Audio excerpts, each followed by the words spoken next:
What is literature? A quick ask around or Google search will yield a variety of results. Literature is written works with a specific merit. Literature is a book or writing on a certain subject. Some will tell you that, in the same way that anything creative is art, all writing is literature. It seems the only constant of literature is its fluidity.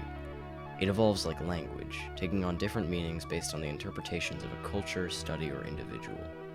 It would seem that any written work can be literature. Well, if that's the case, modern literature has some real issues, namely the jumbled composition of words that is My Antifa Lover, A Riot of the Heart, Steamy Romance Against Fascism by Jessica Stranger. Now, those familiar with the absolute trash genre of writing may be aware of Jessica Stranger, the author of such captivating and topical tapestries as Not My President But My Lover, Who Could Possibly #resist a sordid love affair with Donald Trump, and nope, never mind. Stranger is a pioneer of the style known as topical political satire, but really, really bad, among other giants such as Turning Point USA and all of conservative Reddit. In fact, Stranger's attempts at parody are often so poorly executed that it's impossible to tell what she's trying to say at all. And this doesn't just happen with the book's politics. I found myself frequently struggling to follow the story at all as Stranger cycled through cookie-cutter plot points held up by the bleached bones of a failed Hallmark movie. Although, I suppose I'm getting ahead of myself. Now, close your eyes and get ready for a tour of every failure of our intellectual society. Disappointment in the game of life! The book begins in media res, right in the middle of all of the action. Now, this is actually a pretty adventurous choice, which surprised me as I wasn't prepared for... Oh, wait, never mind. Yeah, this book sucks already. So the book opens to a flashback. The author literally wrote flashback. Yeah, I'll get to the writing later. Anyway, we are greeted with a flashback. Now, the thing about flashbacks is that they suck. In almost every situation, they're the calling card of a writer who doesn't know how to add tension to a story. They're often used just to make the reader worry about what's going to happen next or what's going to cause the big problem, instead of naturally developing the story and introducing conflict gradually. They make the story forced, almost like everything until the climax is exposition. Now you might be thinking, well, you could give this book another chance. Just because it opens with a real stinker doesn't mean it's bad. And to that I say, one, this is my video essay and I will basically hate whatever I want. And before I would be through with saying that, the book would already have blown its second chance. Let's go to the beginning. This book follows a congresswoman named Alexandria Preston as she falls in love with a man named Corner Smith. Yes, Corner Smith. Now, how does the author develop this romance? Well, at the beginning of the book, Alexandria is speaking about a new law being introduced that would require any man going through a divorce to pay his wife $1 million. Now, from the way the author writes about this, she has some unresolved issues? Also, this completely ignores the existence of gay marriage. I guess the LGBTQ community wasn't really a big concern to the person writing about the modern anti-fascist movement. Regardless, Mr. 90 Degrees employs some top-notch whataboutism, causing Alexandria to instantly fall into an ideological crisis about her own political viewpoint, and just how hard it must be to be a man in today's society. After Corner pulls some very realistic not stalking business, they meet at a park and have a conversation about things and stuff? I don't know. I can only imagine the author went to a mall and sat there writing down random quotes that they heard from passerby until she had enough to construct a quote-unquote conversation. Also, she makes fun of making fun of feminism. There's a lot of situations like that in this book where it's impossible to tell if the author is making fun of something or supporting it. Anyway, after they talk for like 5 minutes and both go home, Alexandria falls madly in love with Corner. I'm not kidding. You turn the page and it goes from, he gave me his number and said to call him, to 10 days since the meeting with that fallen angel. This is one of my main problems with the author. It's like they put a bunch of plot points on a timeline without bothering how they connect and just decided what important event would happen when, never mind if it was actually developed or not. It's not like she didn't have space for it either. The book is literally 59 pages. And side note, when looking at the book's listing to check its length, I saw the blurb which read, a young congresswoman falls in love with a daring masked protester in Seattle, Washington. After encountering him in a non-violent burning down of a federal building, she can't tell which is hotter, the fire or her feelings developing for him. Which is just, like, not correct. That's only around 20% accurate. It's like the author wrote the blurb before writing the story and then just changed things around. It would not be out of character. So then, After this, right, her house gets attacked by rioters and she almost dies, as one does. This is where I really started to get confused about Stranger's politics, as this marked the second time she painted protesters as violent and evil, despite, you know, the book being titled Against Fascism.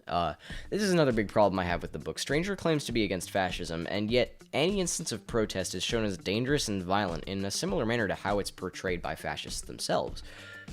Anyone reading this book could easily assume that Stranger is against the anti-fascist movement, and they wouldn't be wrong in doing that.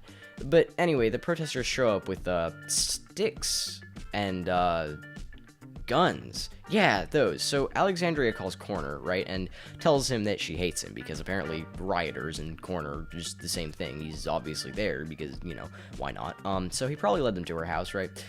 So she goes out onto her balcony, which, you know, makes sense. You know, people attacking your house with guns, go out into your balcony. And then the door gets blown up and her arms get all glassed up. She sits down for a bit and thinks about how she's gonna, like, die until Corner saves her, because of course he does. They do the whole healing and redemption plot that I don't have to tell you about. You've seen it in every multi-season TV show ever.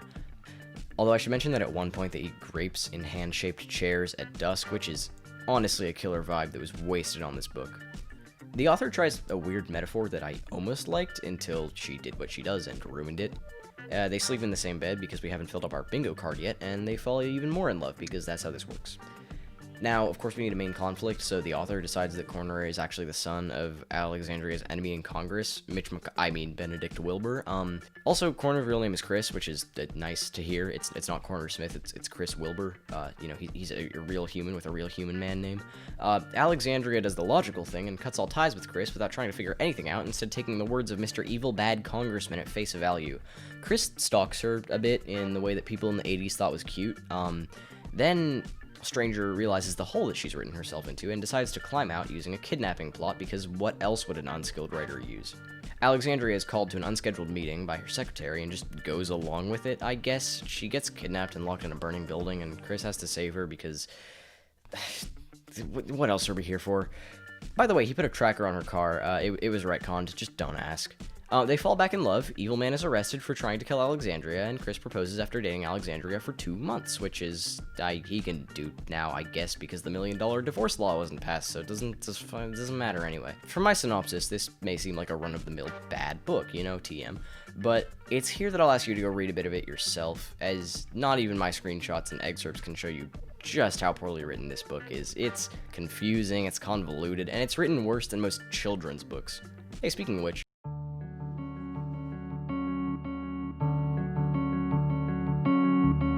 so, I mentioned earlier that I don't like the writing in this book. The first aspect of the writing that I want to break down is the tenses. For some reason, the author seems to lack a third grader's understanding of past and present tense. It's pretty much guaranteed that at least once per page, the author will just use the wrong tense, such as at the beginning of chapter 2, where she writes, "It was a weird and unsettling feeling that I couldn't shake off. I have been trying to take my mind off of the events that happened 3 days ago." See, it's like not huge, but it's just weird and it throws you off. The lack of consistent tense is never overbearing, but it just contributes to the very under-edited feeling of the book, and in fact, just the completely unedited feeling. If I had to pick one thing that I disliked the most about Stranger's writing, it would be the apparent complete lack of any peer reviewing or editing. She frequently misses commas and uses phrasing that is just confusing and forgetting key words in her sentences. Of course, I can't just pick one thing that I hate about the writing. Reading it was just annoying. I was constantly seeing sentences like, "It's great weather today," he tried to start the conversation again, and "I stared back at the screen and tried to get him out of my head. Willingly, that's what I have been doing for the past 6 days." Little lines like that just didn't make much sense when you read them and completely broke my focus. And I didn't even have to, like, search for those lines. I did not have to go and cherry pick some, like, weird sounding things. She didn't have an off day. I kind of just opened up a random page and picked a random sentence. It's disorienting to constantly have to reread entire paragraphs simply because a key sentence was a jumbled mess. Another great flaw of Stranger's writing is her tendency to just jump around between emotions and plot points. She commits a great sin of writing and telling, and not showing us everything that we need to know. The primary example of this being how she develops the relationship between Alexandria and Chris. They'll just have a conversation and decide that they're more or less in love depending on what's convenient for the story. At one point, Alexandria cuts Chris out of her life completely because she overhears one argument between Chris and Mr. Evil Congressman Benedict Wilbur. The author doesn't properly know how to set anything up, and this culminates at the end of the book when Chris proposes to Alexandria after only a few months of them being together. Stranger didn't know how to complete the resolution to her book, so she just had them get married. She never fails to disappoint at every turn. The terrible writing only serves to accentuate the failure of the plot to realistically develop the characters in the story. This book hardly left me angry, just disappointed. Like a sentence that isn't allowed to... Anyway, that was probably the worst piece of literature that I've ever had to consume. Besides maybe Animal Farm, that book sent my entire school to the McCarthy era. The combination of its conflicting political views, poorly organized plot, and absolutely abysmal writing made for a downright confusing experience. I'd actually recommend this book as a cautionary tale for anyone trying to save money and time on an editor and, well, learning to write. Also, if you're like me and you're not worried about your friends and family being disappointed in you for consuming the literary equivalent of a mud sandwich, it can actually be pretty funny at times. But why did I make this video? Out of everything I have said, what was it that drove me to share all of it with you? Well, what else was I gonna do? Go on a walk?